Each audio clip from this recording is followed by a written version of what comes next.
Well, happy Friday, everybody. Yep, it's another story. It's 1975. I meet the Hare Krishnas. I get a Back to Godhead magazine.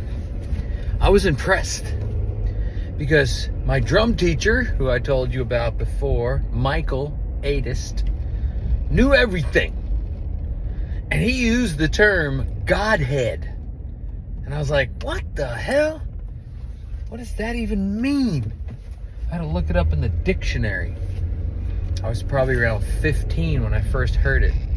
It kind of means God and all his potencies, his abode, his entourage. Godhead. Well, here's a group of people giving out magazines at concerts and incense, asking for donations. And they had a magazine called Back to Godhead. I gotta check this out. So I read it, and it was like, whoa, wait a minute, they're vegetarians? I'm a vegetarian. They believe in reincarnation? I believe in reincarnation. They're into yoga? I'm into yoga. They're into no intoxication? I just stopped taking, all kinds of drugs, even smoking weed. All of it. I gotta look into this.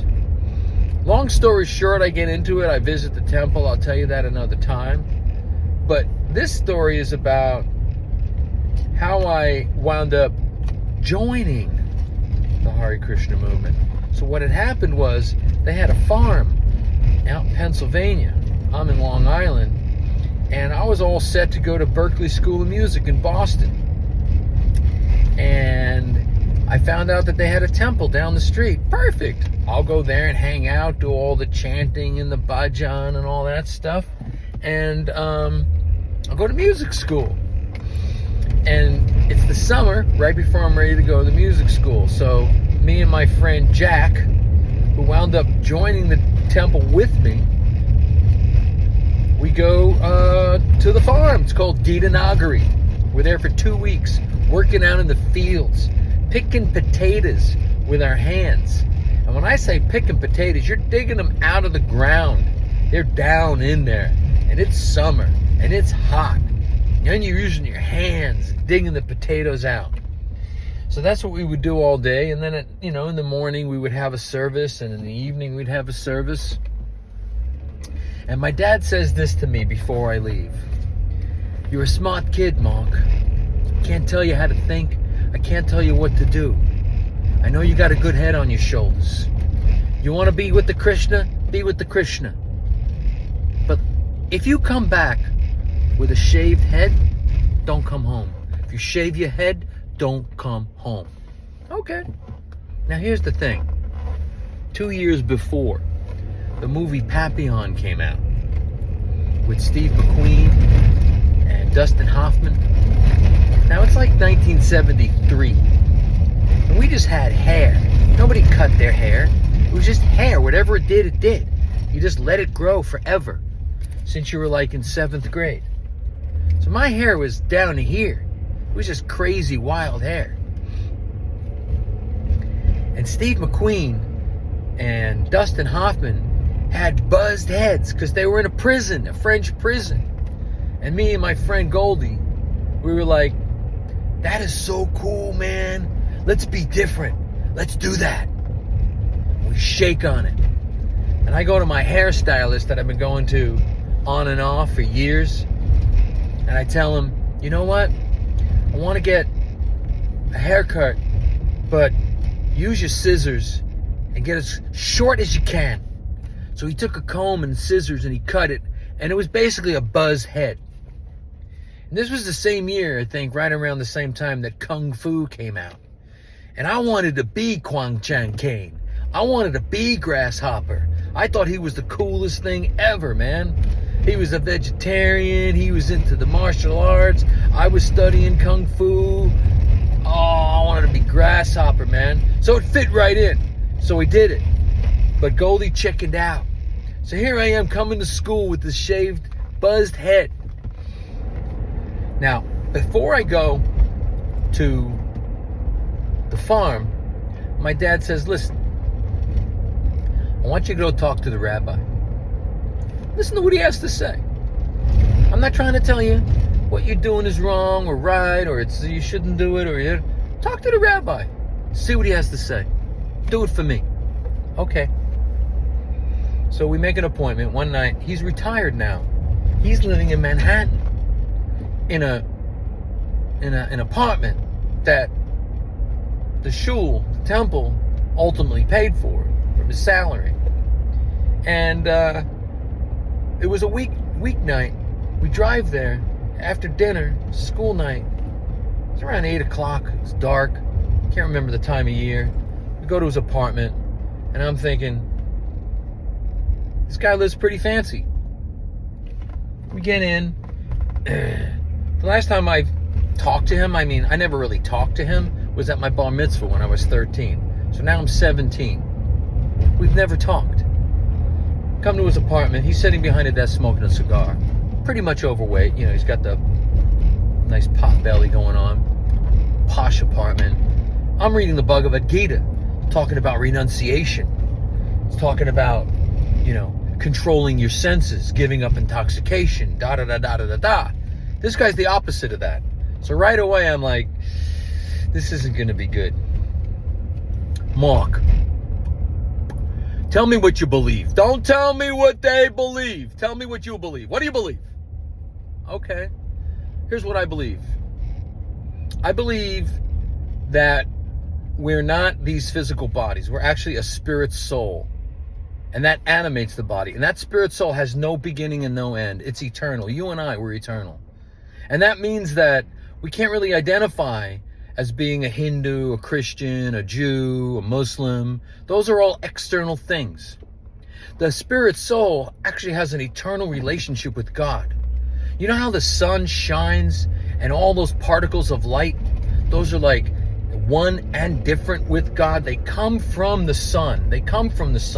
They're not the sun, but they have the same qualities as the sun. That's like us. All the spirit souls have the same qualities of the sun, of God. But we're not God, but we're spiritual in nature.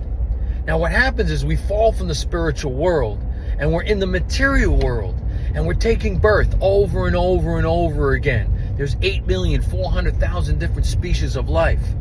Dogs and cats and da-da-da-dee-da-da-da.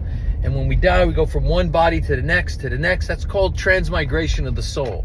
When we get to the human form of life, that's a chance for the soul to reconnect with God and go back to the spiritual world, go back to Godhead. So what the devotees are teaching, what Krishna consciousness is all about, it's all written in the Bhagavad Gita. It's a 5,000-year-old literature written in Sanskrit. And it talks about how to control your senses, how to get back in touch with the spirit soul by not identifying with the body, doing mantra meditation, chanting the Hare Krishna Maha Mantra, Hare Krishna, Krishna Krishna, Hare Hare, Hare Rama, Rama Rama, Hare Hare. Meditating, eating a spiritual diet of food that's just vegetables that we offer to God with love, and that purifies our body. And this gets rid of the false ego, and we can see ourselves as a spirit soul and reconnect with our relationship with God, so that when we die, we don't reincarnate. We actually go back to the spiritual world. That's what I believe.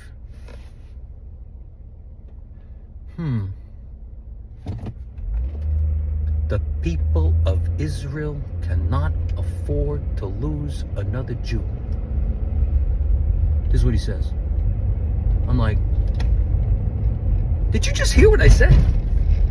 I'm talking to you about spirituality, man. I'm talking to you about philosophy, self-improvement. What does this have to do with the people of Israel not losing another Jew?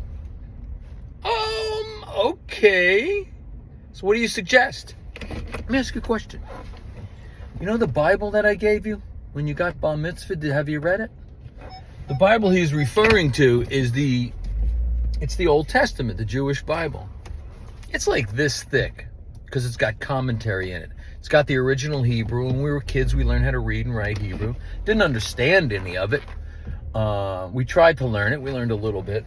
Did you read your Bible? No, I didn't. I never read it.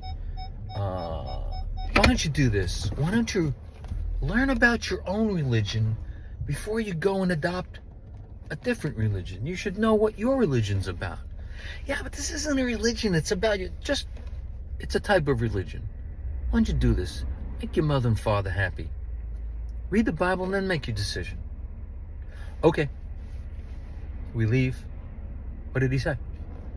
My dad asks, what did he say? He told me to read the Bible. And then make my decision. Are you going to do it? Of course. Yeah, sure. So I have a dojo. I converted our garage into a dojo. Man, my dad helped me. He got me these platforms and he sewed a big piece of canvas and I stapled it on there with foam, and that's where I practiced my kung fu.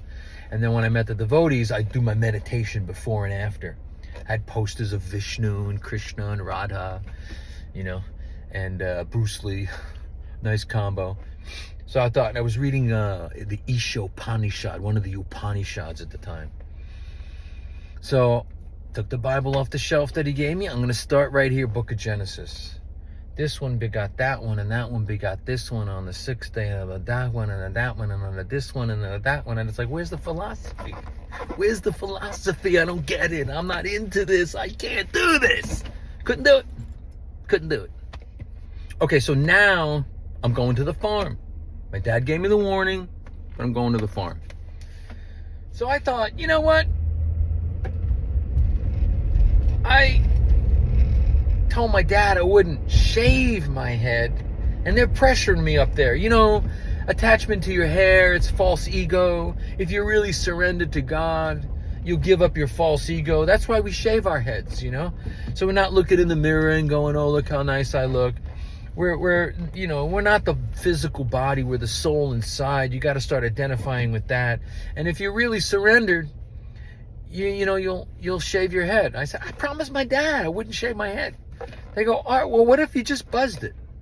And I'm like, He didn't say if you buzz your head, don't come home. He said, if you shaved your head, don't come home. So I did it. I come home. My dad and my brother, my mom and my sister are out to dinner. It's a Sunday afternoon. I'm downstairs playing my drums to some, Coltrane, thinking I'm so cool and everything. And I got a Billy Jack hat on because the movie Billy Jack came out. And he had this hat on. Billy Jack, he was in the martial arts. He was a badass. Oh, now I wanted to be Billy Jack. So I had the hat on. They come home. I'm playing the drums. My brother comes downstairs. Music stops. Mom, what the fuck did you do, man? I'm like, what? Dad told you.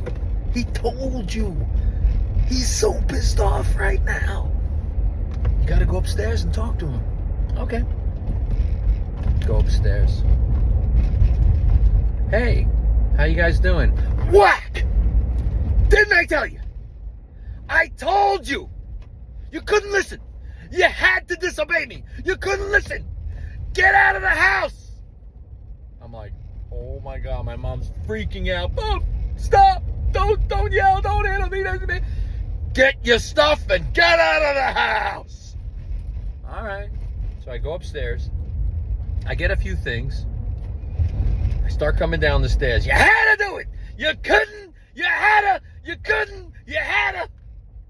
I'm like, oh my God, where do I go? My brother comes outside. He goes, get in the car. I'll take you to the temple.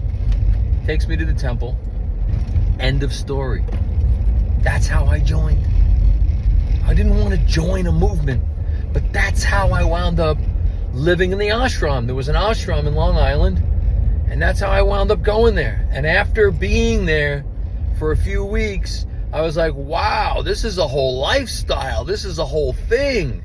And I wound up staying for like 10 years. That's another story. Talk to you later. Have a great weekend.